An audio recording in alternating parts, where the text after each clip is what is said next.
Assalamu alaikum viewers. As you know that we have started a series of lectures on first year chemistry, and in this aspect we have started chapter number 6 that is named as chemical bonding. इस chapter के ऊपर इससे पहले हम काफ़ी सारी videos जो है वो बना चुके हैं जिसमें हमने इसके काफ़ी सारे टॉपिक्स को डिटेल के अंदर डिस्कस किया था। तो आज की ये जो वीडियो है, आज की इस वीडियो में जो टॉपिक हम डिस्कस करेंगे that is named as valence shell electron pair repulsion theory, और अगर इन शॉर्ट बात करें तो we will talk about VSEPR theory. VSEPR theory is very much important topic of this chapter. ये जो वेस्पर थ्योरी है इसके हम दो वीडियोस में हम इसको डिस्कस करेंगे। ये जो वीडियो है ये इसकी फर्स्ट वीडियो है जिसमें हम इसकी बेसिक असम्पशन और इसके डिफरेंट पोस्टुलेट्स जो हैं उनको डिस्कस करेंगे, and after that in our second video we will discuss its application on different type of molecule. हम डिफरेंट टाइप ऑफ मॉलिक्यूल लेंगे और उनके ऊपर इसको जो है वो अप्लाई करके उनकी जो ज्योमेट्री है उसको एक्सप्लेन करने की कोशिश करेंगे। Let's start the today's video and just have a simple introduction about the VSEPR theory. So VSEPR theory जो है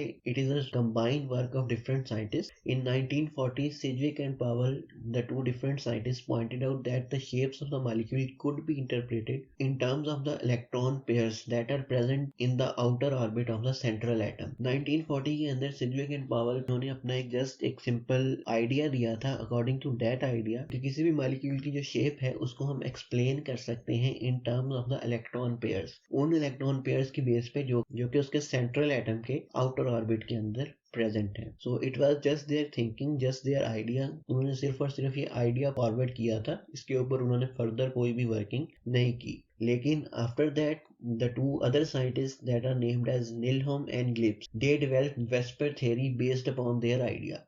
उन्होंने इस आइडिया को जो है वो यूज किया और इसकी बेस के ऊपर उन्होंने एक थ्योरी को डेवलप किया that is named as valence shell electron pair repulsion theory, और in other words we can say that VSEPR theory. और ये जो वेस्पर थ्योरी है that explain the shapes of the molecule of non transition elements. जो non transition elements हैं उनके जितने भी मॉलिक्यूल्स होते हैं उनको हम वेस्पर थ्योरी की बेस के ऊपर उनकी जो ज्योमेट्री है उसको एक्सप्लेन इजीली कर सकते हैं। So this was just a simple introduction about valence shell electron pair repulsion theory. So next we will move towards its basic assumption. Okay, what is the basic assumption? So Nielholm and Glibbs जो है उन्होंने एक basic assumption इस theory की बनाई थी, that is the valence electron pair both lone as well as the bond pair are arranged around the central atom to remain at maximum distance apart to keep the repulsion minimum. Okay, हमारे पास कोई भी जो central atom है उसके जो जितने भी electron pair हैं वो एक दूसरे से मैक्सिमम डिस्टेंस पे जो है वो सेटल डाउन होते हैं। मैक्सिमम डिस्टेंस पे सेटल डाउन क्यों होते हैं? because they want to be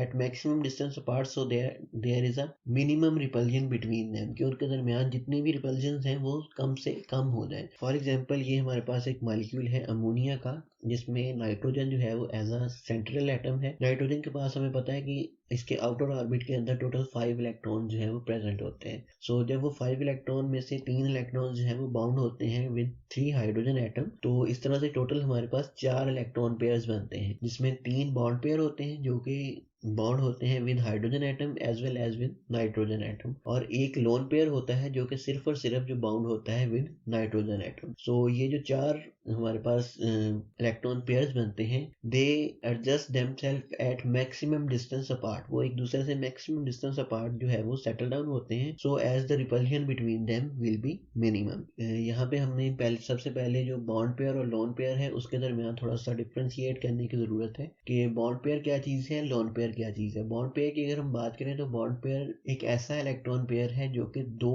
nuclei के साथ बॉन्डेड होता है एट द सेम टाइम, और जो हमारे पास लोन पेयर होता है, लोन पेयर सिर्फ और सिर्फ एक ही एटॉमिक न्यूक्लियाई के साथ बाउंड होता है, दूसरे एटॉमिक न्यूक्लियाई के साथ उसका कोई भी वास्ता नहीं होता। फॉर एग्जाम्पल यहाँ पे नाइट्रोजन के केस में अगर हम बात करें तो नाइट्रोजन के केस में ये जो इलेक्ट्रॉन पेयर है जो कि हाइड्रोजन और नाइट्रोजन के साथ बाउंड है, और ये वाला भी और ये वाला भी, ये जो 3 इलेक्ट्रॉन पेयर्स ऐसे हैं जो कि 2 एटॉमिक न्यूक्लियाई के ज़रिए असर हैं that are named as bond pair. और ये जो एक इलेक्ट्रॉन पेयर है that is only under the influence of nitrogen atom, so this electron pair will be named as lone pair. So according to VSEPR theory के accordingly क्या चीज है कि सारे के सारे इलेक्ट्रॉन पेयर चाहे वो बॉन्ड पेयर हो चाहे वो लोन पेयर हो, जो भी इलेक्ट्रॉन पेयर है सेंट्रल एटम का वो पार्टिसिपेट करेगा in determining the geometry of molecule. So ये थी बेसिक असम्पशन इस थ्योरी की। इसको हम थोड़ा सा और एक्सप्लेन करते हैं with a different example. For example यहाँ पे ये हमारे पास 3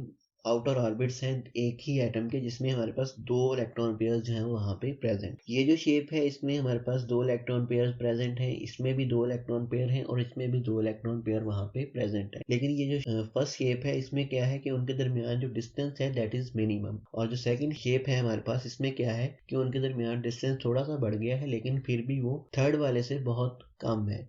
और जो थर्ड वाला है उसमें क्या है कि they are maximum distance apart, और हमें पता है कि चूंकि जो सेम चार्जेस होते हैं दैट रिपेल ईच अदर, तो जितना वो एक दूसरे के करीब होंगे उतनी ही उनके दरमियान रिपल्जन जो है वो ज्यादा होंगी। तो कोई भी मॉलिक्यूल जो है जिसके अंदर different type of repulsion present होगी, तो जितनी भी उसके अंदर रिपल्जन ज्यादा होंगी, तो रिपल्जन ज्यादा होने से क्या होगा कि वो मूव करेगा towards instability. So in order to become stable, कोई भी एटम है वो अपने इलेक्ट्रॉन पेयर्स को जो है वो मैक्सिमम डिस्टेंस के ऊपर अरेंज करके रखता है so that repulsion between them is minimum. तो जब उनके दरमियान रिपल्जन मिनिमम होती है, जो मॉलिक्यूल है वो टुवर्ड्स स्टेबिलिटी मूव करता है। अगर एटम के अंदर ही इनस्टेबिलिटी है तो मॉलिक्यूल जो होगा हमारा वो टोटल जो है वो इनस्टेबिलिटी की तरफ जाएगा। ये हमारे पास जो 2 इलेक्ट्रॉन पेयर्स हैं ये क्या करेंगे, ये एक दूसरे से मैक्सिमम डिस्टेंस अपार्ट जो है वो वहां पे सेटल हो जाएंगे so that the repulsion between them is minimum.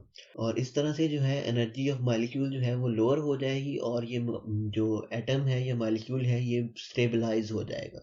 और अगर ये इलेक्ट्रॉन पेयर्स एक दूसरे के करीब रहेंगे तो करीब रहने से क्या होगा कि जितना एक दूसरे के करीब होंगे उतना ही इनके दरमियान रिपल्जन जो है वो ज़्यादा डिवेल्प होंगी।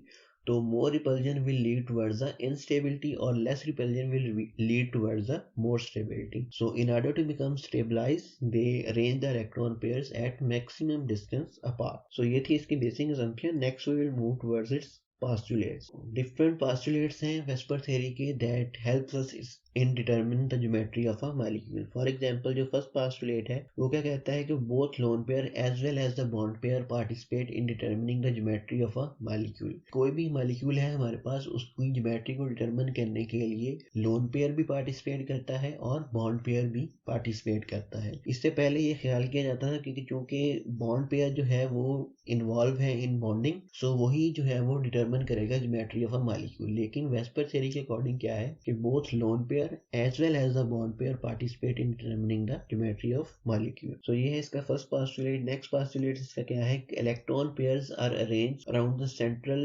Polyvalent atom so as to remain at a maximum distance apart to avoid repulsion. So ये है इसका सेकंड पार्ट जो कि इसकी बेसिक असम्पशन से मिलता जुलता है। अकॉर्डिंग टू बेसिक असम्पशन भी यही चीज थी कि इलेक्ट्रॉन पेयर्स जो होते हैं वो मैक्सिमम डिस्टेंस अपार्ट पे खुद को सेटल डाउन करते हैं in order to minimise the repulsion. So यही उसका सेकंड पोस्टुलेट भी है। नेक्स्ट जो है हमारे पास थर्ड पोस्टुलेट इसका क्या है कि electron pair of a lone pair occupy more space as compare to the bond pair.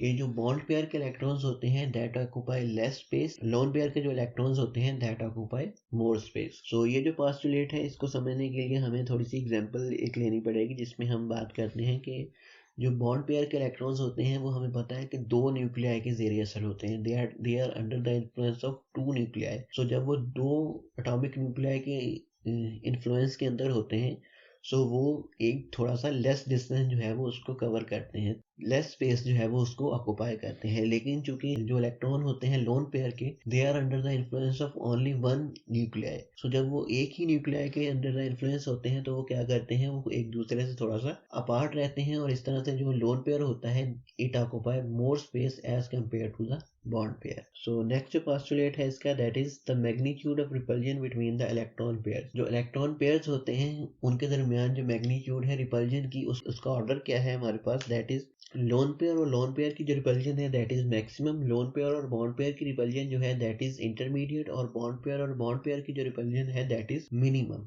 ये अब क्यों मिनिमम है और लोन पेयर की रिपल्जन क्यों सबसे मैक्सिमम है, इसकी रीजन जो है वो पोस्टुलेट 3 के अंदर हमने एक्सप्लेन की है कि लोन पेयर के जो इलेक्ट्रॉन्स होते हैं that occupy more space as compare to the bond pair electron. So जब वो मोर स्पेस ऑक्यूपाई करेंगे तो जितनी उनकी स्पेस ज्यादा ऑक्यूपाई करेंगे अकॉर्डिंग टू दैट स्पेस वो क्या होगा, उतनी ही उनका जो इन्फ्लुएंस है वो दूर तक जाएगा। तो जितना उनका इन्फ्लुएंस दूर तक जाएगा वो उतना ही दूसरे लोन पेयर को ज्यादा रिपेल करेंगे। और बॉन्ड पेयर के जो इलेक्ट्रॉन्स होते हैं वो क्या होते हैं कि वो पहले ही शॉर्ट डिस्टेंस पे होते हैं, एक दूसरे के करीब होते हैं, सो उनका जो इन्फ्लुएंस होता है वो स्पेस भी कम ऑक्यूपाई करते हैं, तो उनका जो इन्फ्लुएंस है वो भी कम स्पेस तक ही जाता है, मैक्सिमम डिस्टेंस तक वो नहीं जा सकता। तो इस तरह से जो रिपल्शन होती है between bond pair and bond pair वो क्या हो जाती है मिनिमम, और लोन पेयर के दरमियान जो रिपल्शन होती है that becomes maximum. Next postulate इसका क्या है कि 2 electron pairs of a double bond और 3 electron pairs of a triple bond.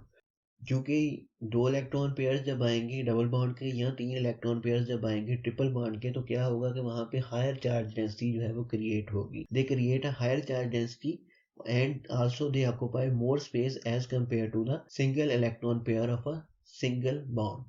So जब वो चार्ज डेंसिटी ज़्यादा है तो इट इज़ मोर एविडेंट कि वो स्पेस भी ज़्यादा ही ऑक्यूपाई करेंगे, लेकिन but they behave like a single electron pair in determining the geometry of a molecule. कि जब भी हमने किसी मॉलिक्यूल की ज्योमेट्री डिटर्मिन करने के लिए, चाहे वो 2 इलेक्ट्रॉन पेयर हैं या 3 इलेक्ट्रॉन पेयर हैं, वो बिहेव कैसे करेंगे, just like a single electron pair. वो एक सिंगल बॉन्ड की तरह ही वहां पे बिहेव करेंगे in order to determine the geometry of that molecule. अब ये क्वेश्चन आता है कि ऐसा होता क्यों है। This is because they tend to occupy the same region between the two nuclei like the single bond. क्योंकि जो उन्होंने रीजन ऑक्यूपाई करना होता है वो उन्हीं दो न्यूक्लियाई के दरमियान ऑक्यूपाई करना होता है जिस तरह से सिंगल बॉन्ड ने ऑक्यूपाई करना होता है। So that's why they behave like a single bond in determining the geometry of a molecule. Otherwise, they occupy more space, they have larger charge density, but behave like a single bond in determining the geometry of that molecule. So ये थी हमारे पास इस VSEPR theory की basic assumption और इसके different postulates along with their explanation. So ये थी आज की वीडियो जिसमें हमने इसकी basic assumption as well as इस डिफरेंट पास्टुलेट जो है उसको डिस्कस किया है। इन नेक्स्ट वीडियो हम क्या करेंगे कि इन्हीं बेसिक पास्टुलेट्स और बेसिक असम्पशन को जो है वो यूज करते हुए डिफरेंट जो मॉलिक्यूल्स होंगे, डिफरेंट टाइप्स ऑफ मॉलिक्यूल्स जो होंगे उनकी शेप्स को जो है वो एक्सप्लेन करेंगे according to VSEPR theory. So this was the today's video. Thank you for watching this video. Go and hit the subscribe button along with the bell icon so that you can receive the notification of my new videos regularly.